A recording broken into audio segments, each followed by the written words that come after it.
La radio HD FM. La voix des communautés au cœur de l'action humanitaire, la voix des humanitaires au service des communautés. C'est l'heure de votre journal en français. Mesdames, Messieurs, bienvenue dans ce journal sur la radio Humanité et Développement HDFM. Les titres. Ramadan 2026, Islamic Relief apporte espoir et solidarité à plus de 3000 ménages vulnérables à Bamako. Semaine de la jeunesse contre la corruption, une édition 2026 riche en échanges et en engagement. Vous entendrez Madame Mariam Diama Sanogo, présidente de la communauté de pratique en matière de lutte contre la corruption au cours de cette édition. Ce sont nos titres. Bienvenue à tous. La radio HD FM.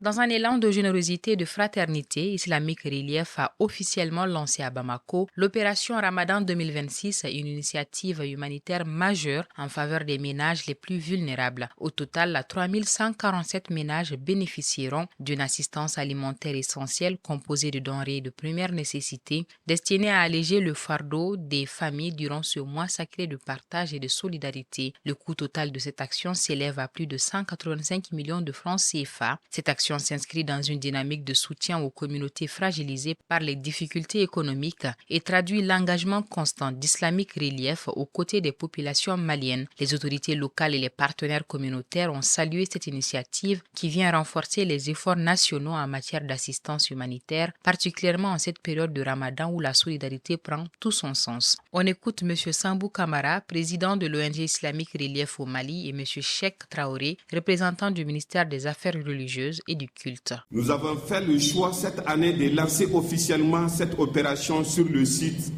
des personnes vivant avec le handicap afin de réaffirmer notre engagement envers l'inclusion, de l'équité et du respect de la dignité humaine, quelle qu'en soit la situation sociale, le genre, l'âge et la condition physique.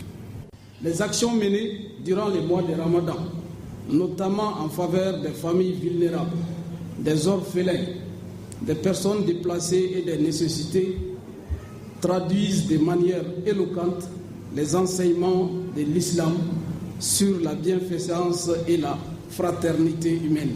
La deuxième édition de la semaine de la jeunesse contre la corruption s'est achevée après plusieurs jours d'activités intenses marquées par des panels de haut niveau, des conférences thématiques, des compétitions sportives et des animations culturelles mobilisant massivement les jeunes. Placée sous le signe de la responsabilité, de la transparence et de l'intégrité, cette édition a permis de créer un véritable cadre d'échange entre jeunes leaders, acteurs institutionnels, organisations de la société civile et partenaires engagés dans la promotion de la bonne gouvernance. À l'issue des travaux, une série de recommandations fortes a été formulée, notamment le renforcement de l'éducation civique et morale dans les établissements scolaires, la mise en place des mécanismes de dénonciation sécurisés et accessibles aux jeunes, l'implication accrue des conseils communaux de la jeunesse dans le suivi des citoyens des actions publiques, la promotion d'une culture d'intégrité à travers les arts, le sport et le numérique. Écoutons Mme Mariam Diama Sanogo, présidente de la communauté de pratique en matière de lutte contre la corruption. Renforcer l'appui technique et financier aux initiatives des organisations de la société civile dans la prévention et la lutte contre la corruption. Améliorer l'accompagnement institutionnel et organisationnel des OSC évoluant dans la lutte contre la corruption. Soutenir la mise en œuvre de programmes suivants: la promotion de l'intégrité et de la bonne gouvernance. Encourager les élèves et étudiants à devenir des moteurs de changement. Sensibilisation accrue. Les conférences, débats, les rencontres d'échange et de sensibilisation et les activités sportives ont permis de toucher directement 3000 personnes dans les districts de Bamako, dans les régions de Koulikoro, Sikasso, Sékou et Gao. 4000 personnes ont été touchées dans ces régions. Suivez maintenant les brefs sur Radio Humanité et Développement.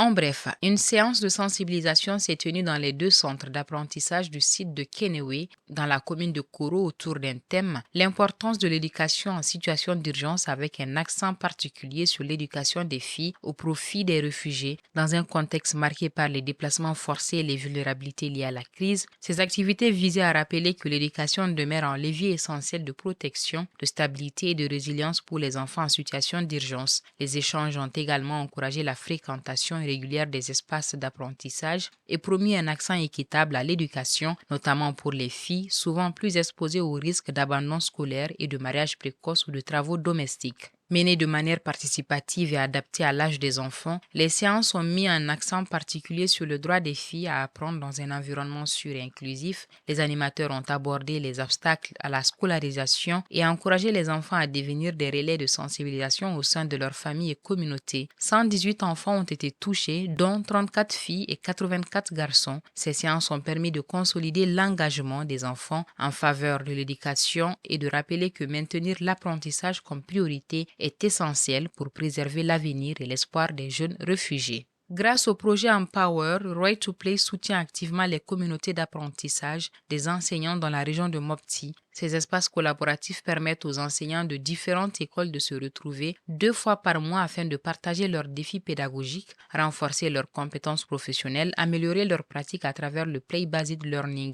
Avec l'appui financier, matériel et technique de Global Affairs Canada, plus de 64 écoles disposent aujourd'hui de communautés d'apprentissage fonctionnelles encadrées par des conseillers pédagogiques formés à l'approche du PBL. À travers Empower, Right to Play investit dans le renforcement des capacités des enseignants pour garantir à chaque enfant une éducation de qualité adaptée à son contexte et porteuse d'avenir.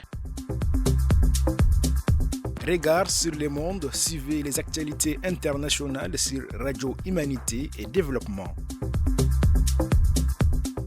À l'international, un rapport de l'ONU indique qu'au moins 6000 personnes ont été tuées en quelques jours lors d'attaques brutales à El Fasher, avec des violences ciblant des civils et des camps de déplacés. Médecins sans frontières a suspendu certaines activités à l'hôpital Nasser de Khan Younis à Gaza en raison de la présence d'hommes armés dans l'enceinte, impactant l'accès aux soins pour les civils.